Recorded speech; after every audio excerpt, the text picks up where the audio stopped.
Hey everybody, in this video I'll be sharing with you my final thoughts on Rise of the Ronin. I'll be going over if Rise of the Ronin is like Ghost of Tsushima, discussing the similarities and differences. Before I do start, here's a little bit of my background. I can say I've finally beaten the game after 80 plus hours on Twilight difficulty, which for those of you who don't know is the hardest difficulty, at least until you beat the game, but more on that later. So after putting 4+ hour sessions throughout the last several weeks, I did all the side stuff I possibly could do to reach the point where I would finally see the credits roll. A shout out to those who were there during the live streams. During my whole run, not once did this game ever crash on me. The game ran smooth on my PS5 in performance mode. This is the first game on controller that I've beaten in a while since I play mostly on keyboard and mouse nowadays. Now this will be more or less a continuation of my initial first impressions of the game, so if you missed that video, click the link below in the description or somewhere on the screen if you want to check that out. Now let's get into it.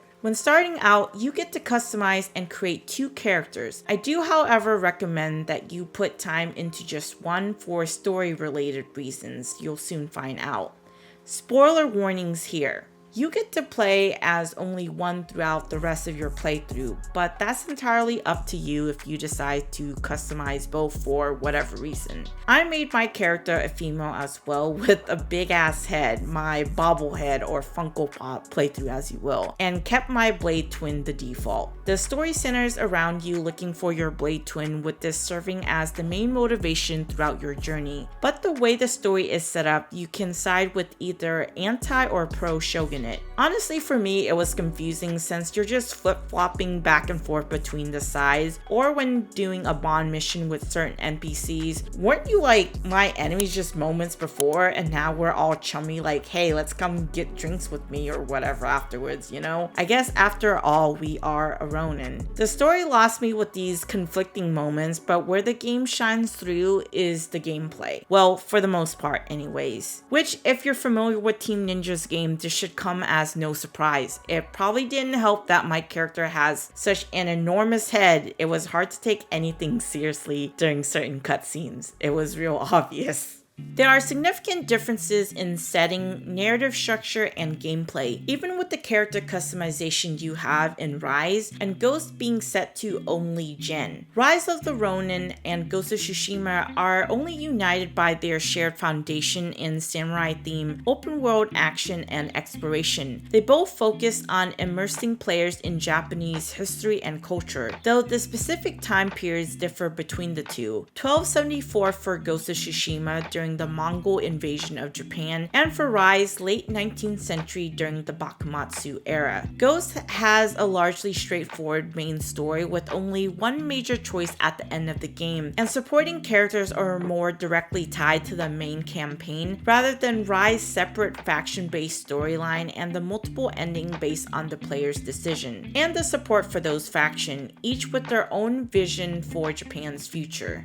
Yes, they are both set in Japan and you can freely traverse the environment on horseback if you choose, but outside of that, it's more like a Souls game to that of Team Ninja's own Neo and Will Long, and on the higher difficulty like Sekiro than it is anything else. This game will offer more of a challenge than Ghost, but if that's not for you, then you can play it on Dawn, which is one of the 3 difficulty options you have at the start of the game. There are added options within the menu if you choose to play it on that difficulty. I played it entirely on Twilight before now having access to Midnight, which is unlocked post-game.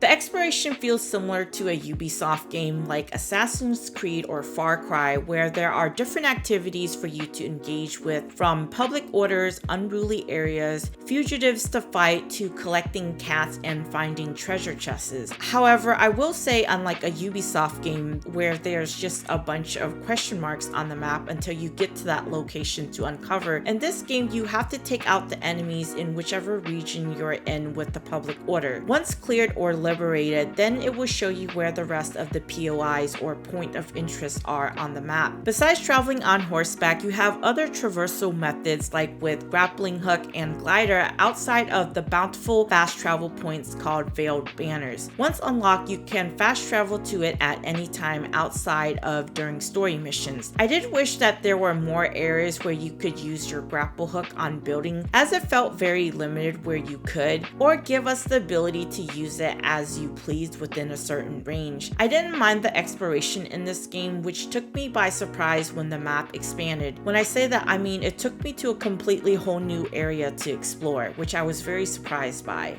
One of the more disappointing features to me is the way that the multiplayer or co-op in this game works. You can't have or join up with friends at all for free roam. Instead, it's either at the Longhouse through the cooperate option or during the start of key missions. They also didn't do a good job of explaining how the co-op works, with those around me, including myself, confused on how it worked. You don't have to complete the mission in order to join up with your friends. You just have to be on the same difficulty and set up the lobby properly with a password and available slots. The first mission where you'll be able to do this is called Curtain Fall, Curtain Rises.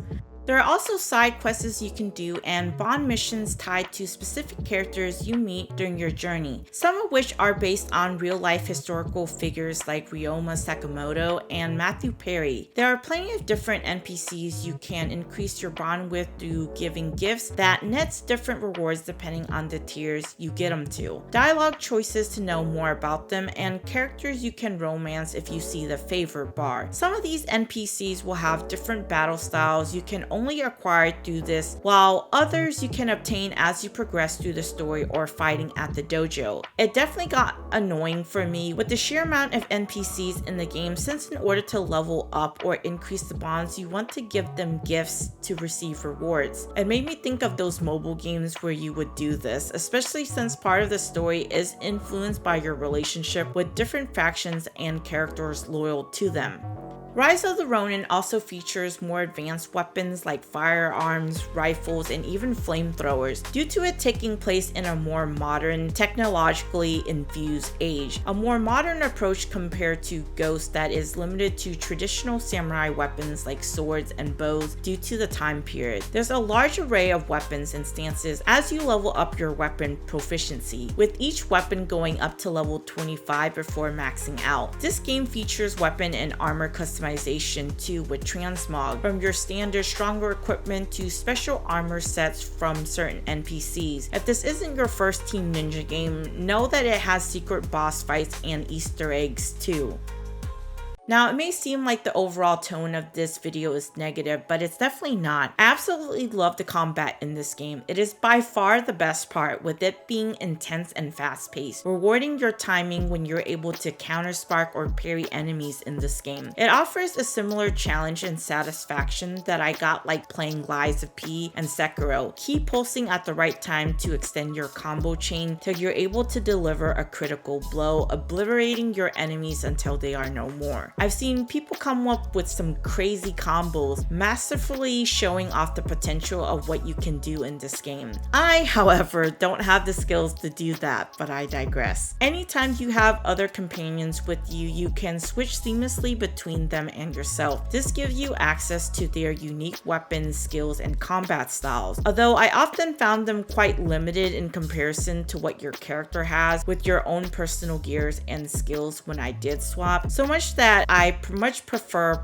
running with my character because I had access to more than just one stance, and with the arsenal of battle styles or moves I could use. You can also unlock other battle styles and other rewards at the dojo. There's also a leaderboard for you to compete against other players for the best time against those NPCs. I found a lot of those fights to be very challenging, and there's even a boss rush type option too within there. I thought the skill tree that they have here was very interesting, interesting. You want to eventually unlock it all because they all each offer useful skills within them. Your build here doesn't matter as much like it has in past Team Ninja games or other Souls games. Like if you were to dump all of your points into strength or dexterity in other games. As you progress and unlock more of the skills within the different strength, dexterity, charisma, or intellect tree, by the time you reach the end, if you have been exploring, you should be close to unlocking all the skills in each tree, and it even further expands upon beating the game, which I was very surprised to see. Even the enemies become much more challenging. They may all look similar-ish since they are all human type enemies, but their weapon to moveset as well as tactics they may use evolve as you progress. I noticed enemies would start to buff their weapon using fire or poison to throwing bombs and flash bombs at me, as well as using other tactics compared to when I first started playing the game. All of this further adds to the challenge outside of the common mobs you would find in the open world. However, the AI in this game is often easy to exploit since the range in which they follow you after is short. Outside of the main missions or bosses, they were definitely on Ubisoft level type of AI, with them running into walls or even my AI companions getting stuck behind something. They didn't do a good job of keeping up with me, especially if I'm climbing up to places. So you may be wondering, what happens after you beat the game? For the end game, there isn't a true new game plus, but now you're able to acquire Masterwork gear, which is the highest tier at the moment in this game, unless there's DLC, with Unruly Areas now showing NPC bosses instead of the mini bosses you've seen before. NPC characters you've already faced throughout the story are now in the open world at these locations. You can replay through the story on this difficulty. This is something you can revert back at any given time as you desire, with the difficulty through the Testament of Souls. I did find this post-game content to be quite challenging and would love to return to this at a later time. But for now, I will set this aside since there will be other games dropping that I'm trying to play.